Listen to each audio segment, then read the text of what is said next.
Alrighty, welcome to module 2 of the course. This is where we are talking all about technique, and I've even changed my top for this.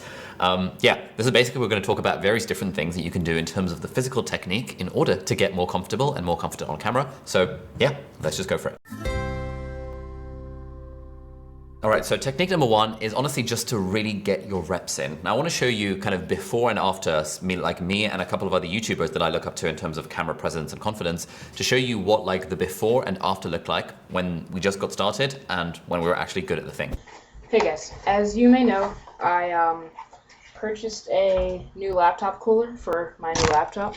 We have a new MacBook Air, and it's redesigned. It's pretty sweet. We got this announcement at WWDC on stage a couple days ago, and I did get to spend some actual hands-on time with the new laptop. 60-second story, real quick. I got all the way downtown, was pumped for this beard trim. Never been to an actual barber before. I wanted like the lather on the neck, you know, using those little brushes and the little, not in an actual mug. So today we're sharing a few things from the old spice rack to help you spice up those timelines. Doesn't matter what editor you're using, it'll work on all of them. But the long and short of it is we've created 4 different packs for motion graphic template overlays. Hey everyone, welcome back to the BMAT Tip Series. My name is Ali, I'm a 5th year medic at Cambridge, and in this video we're going to be talking about the approach to Section 2 chemistry. Right, so you've probably heard the phrase that renting is money down the drain, and you've been told your whole life that you should get on the property ladder and buy a home, because once you've bought a home, then you're saving money and it's an investment and stuff. And hey, at least you're not renting anymore and throwing all that money away and setting it on fire. But it's actually much more complicated than that. And yeah, hopefully you'll see from those examples that like generally when people just start out talking on camera,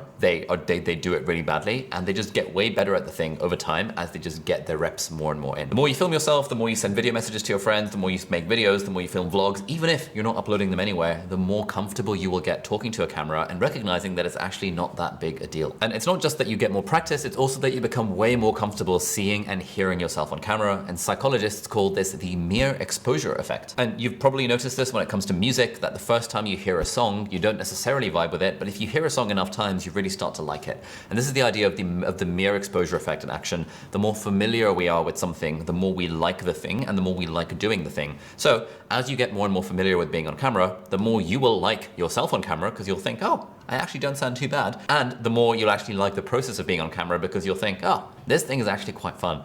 And it sounds kind of weird to admit, but I actually do spend a lot of time on YouTube just watching my old videos just back, because I'm just like, oh, it's actually not bad. I think I did a reasonable job over there. I don't like watching the really, really old ones where I was really bad, but especially, you know, a year or 2 into the journey, actually a few months into the journey, I was then more comfortable with my presence on camera, and so it's actually quite enjoyable watching those videos again. Now, apart from just sending video messages to friends, which as we've already talked about is a super easy way to get your reps in, the other way to really maximize your reps is to minimize the friction that it takes to set up the camera and hit record on a video.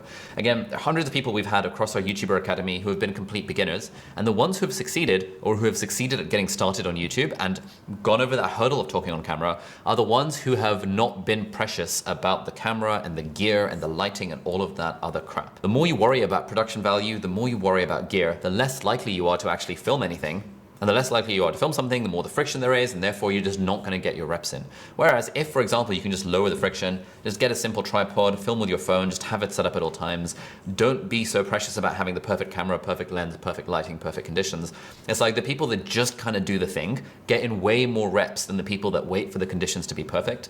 And then over a 6-month period, the person who has had a lower bar for putting a video out or filming a video has gotten in like 10 times as many reps as you have, because you've been just focusing on trying to get everything perfect for those 3 videos that you've made. All right, so those were some meta points around the importance of getting in the reps. Let's now talk about some practical, actionable techniques that we can use in real life to actually get more confident and more comfortable on camera. So thank you for watching, and I'll see you in the next lesson.